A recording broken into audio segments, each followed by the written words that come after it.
உலக மக்கள் எல்லோருக்கும் வணக்கம். நான் உங்கள் ஜி கோபால் பேசுகிறேன். இன்னைக்கு நம்ம பேசக்கூடிய தலைப்பு என்னன்னா, மே மாத பலன்கள். அப்ப இந்த மே மாத பலன்கள் ஆகப்பட்டது மேச ராசிக்காரங்களுக்கு எப்படி இருக்க போகிறது, இதை பத்தி தான் இப்ப இந்த காணொலியில பார்க்க போறோம். இந்த மே மாசத்துல மேச ராசிக்காரங்களுக்கு இந்த கிரக அடைவுகள் எப்படி இருக்குதுன்னு பார்த்துக்கலாம். அப்ப டோட்டலா பாத்தீங்கன்னா, மேசத்துல சூரிய பகவான், அதாவது மே மாசம் 14ஆம் தேதி அந்த சூரிய பகவான் வர்றாங்க. அப்புறம் குரு பகவான் ஆகப்பட்டது ரிஷபத்துல மே மாசம் 1ஆம் தேதி வந்துடுறாங்க.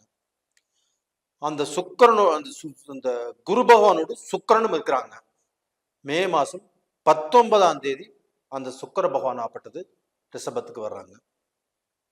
கன்னியில கேது பகவான், கும்பத்துல சனி பகவான், மீனத்துல பாத்தீங்கன்னா ராகு பகவான், புதன் பகவான், செவ்வாய் பகவான். இதுதான் இந்த மாத கிரக அடைவுகள். அப்ப இந்த மாத கிரக அடைவுகளை பத்தி மேச ராசிக்காரங்களுக்கு நாம சொல்லக்கூடிய விஷயம் என்னன்னா, இந்த மாதமும் உங்களுக்கு இந்த கிரக அடைவுகள் ரொம்ப ஃபேவரா இருக்குது, ரொம்ப அனுகூலமாக இருக்கிறது. அப்ப ஃபர்ஸ்ட் உங்களுக்கு சொல்லக்கூடிய பாயிண்ட் என்னன்னா, தொழில், பிசினஸ், வேலை,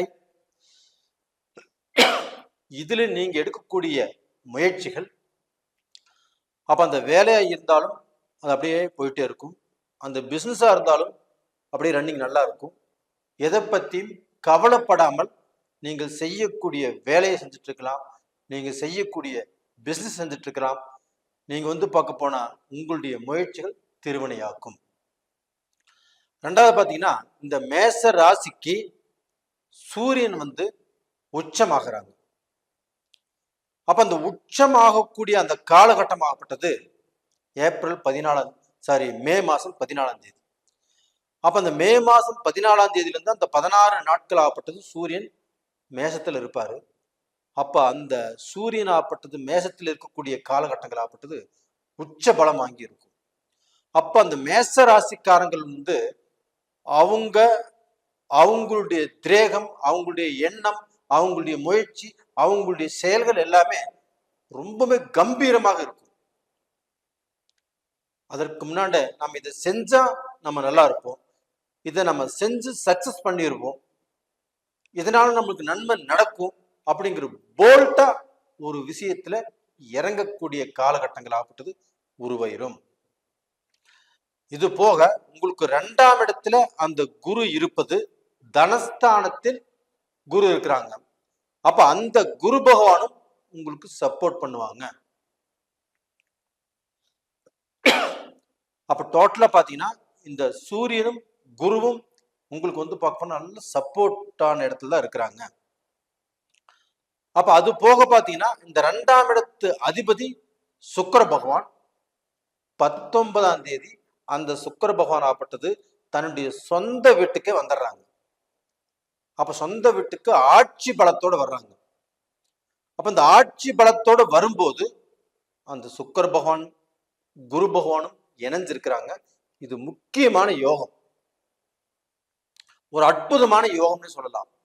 அப்ப அந்த குரு பகவானும் சுக்கிர பகவானும் இணைஞ்சு தனஸ்தானத்தில் தனாதிபதியும் ஆட்சியாக இருந்து அந்த ஆட்சி பெற்ற கிரகத்தோடு குரு இணைவது மிகப்பெரிய யோகம்.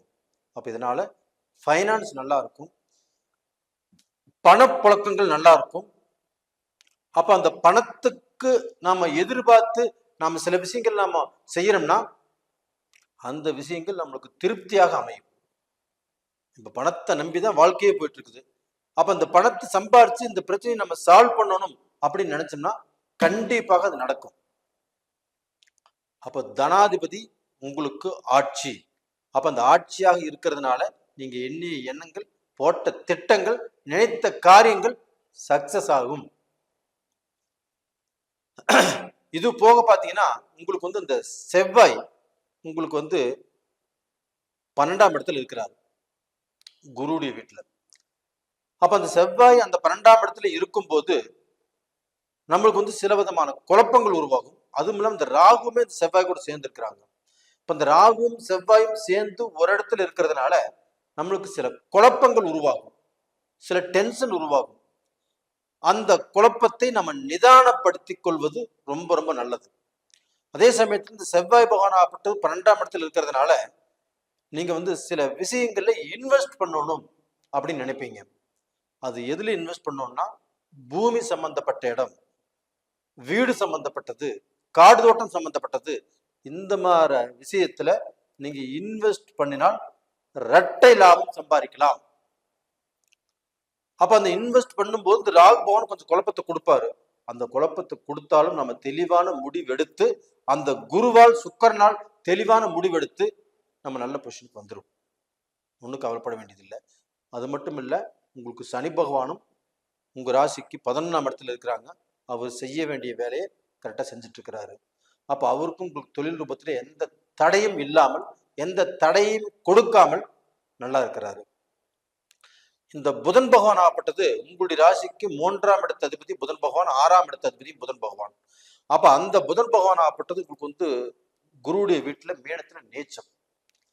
அப்ப அந்த நீச்சம் ஆகக்கூடிய அந்த புதன் பகவான் ஆகப்பட்டது மே 10ஆம் தேதி உங்களுடைய ராசிக்கு வருவார். அப்ப அந்த மே 9ஆம் தேதி வரைக்குமே உங்களுக்கு கொஞ்சம் அந்த எஜுகேஷன் ஃபீல்டில் இருக்கிறவங்களுக்கு ஞாபக மறதி ஏற்படும். அது போக அவங்க எஜுகேஷன்ல கொஞ்சம் அவங்க எக்ஸாம் எழுதுறதுலையோ, இல்லை ஒரு கோர்ஸ் சம்மந்தப்பட்டது படிக்கிறதுலையோ, இல்லை ஒரு எக்ஸாம் முடிச்சுட்டு அடுத்த லெவலுக்கு போகலாம் அப்படின்னு நினைக்கிறதுலையோ, ஒரு வேலைக்கு ட்ரை பண்ணுறதுலையோ எதுவாக இருந்தாலும் கொஞ்சம் குழப்பங்கள் உருவாகும், கொஞ்சம் தடைகள் வரும். இதே அவங்களுடைய ஜென்ம ஜாதகத்துல புதன் ஆட்சியாக இருக்கிறாங்க, இல்லை உச்சமாக இருக்கிறாங்க, இல்லை நட்பு ஸ்தானத்தில் இருக்கிறாங்க, இப்படி இருந்துட்டு அந்த புதன் தசையோ புதன் புத்தியோ நடந்துட்டு இருந்ததுன்னா இது நல்லா இருக்கும். அதனாலதான் உங்களுடைய ஜென்ம ஜாதகத்தை கண்டிப்பாக ஒரு முறை பார்த்துக்கோங்க. அப்படி இந்த ஜென்ம ஜாதகத்துல உங்களுக்கு அந்த கிரகங்கள் ஆகப்பட்டது கொஞ்சம் சாதகமாக இருக்குதுன்னா உங்களுக்கு எந்த பாதகமும் இல்லை. அதனாலதான் உங்களுடைய ஜென்ம ஜாதகத்தை ஒரு முறை பார்த்துக்கோங்க. இப்ப நாம் சொல்றது கோல் சார பலன். இது ஒரு 30% உங்களுக்கு ஒர்க் அவுட் ஆகும். மீதி 70% ஆகப்பட்டது உங்க ஜென்ம ஜாதகத்துல உங்களுக்கு நடக்கக்கூடிய அந்த கிரகங்களுடைய அந்த அனுகிரகங்கள் தான் உங்களுக்கு பிரசண்டா உங்களுக்கு பலிக்கும். அப்ப டோட்டலா பாத்தீங்கன்னா சனியுடைய அனுகிரகம் நல்லா இருக்குது, கேது பகவானுடைய அனுகிரகமும் நல்லா இருக்குது. அந்த கேது 6ஆம் இடத்துல இருக்கிறதுனால கண்டிப்பா உங்களுக்கு எந்த தோஷத்தையும் கொடுக்காமல் உங்களுக்கு வளர்ச்சியை தான் கொடுக்கும், எந்த குழப்பமும் இல்லை. அப்ப அதே சமயத்துல நீங்க வெளிநாடு போவதோ இல்லை வெளிநாட்டில் இருக்கிறவங்களுக்கும், வெளிநாட்டுல பார்க்க போனா இப்போ ஒரு பிஆர் வாங்கும்னு நினைக்கிறாங்க அவங்களுக்கும், இப்போ 10 வருஷமா இங்க வெளிநாட்டுல இருந்தாங்க, அதுக்கப்புறமா அந்த நாட்டு சிட்டிசன் ஆகும்னு நினைக்கிறாங்கன்னா இந்த பீரியட்ல முயற்சி பண்ணலாம்.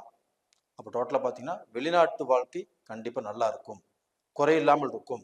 அப்போ இந்த காலகட்டத்தில் ஒரு சிலர் ஆகப்பட்டது எனக்கு இன்னுமே வேலை கிடைக்கல, எனக்கு இன்னுமே கல்யாணம் ஆகலை, எனக்கு இன்னுமே பார்க்க நல்ல நிலைமைக்கு நான் வரல, என்னுடைய வாழ்க்கையில ரொம்ப மோசமான சூழ்நிலைக்கு போயிட்டு இருக்கிறேன், நான் இருக்கிறத விட சாகிறதே மேல், இப்படிங்கிற குழப்பத்தில் இருப்பாங்க.